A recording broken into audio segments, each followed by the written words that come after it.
Kalam was a backbencher but a very good student.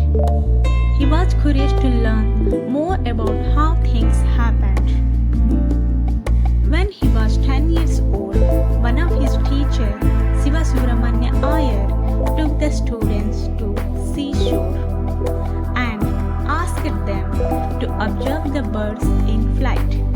Then teacher started explaining and coupled with live practical examples which cast a deep influence in young Kalam's mind. That very day, the boy realized his life's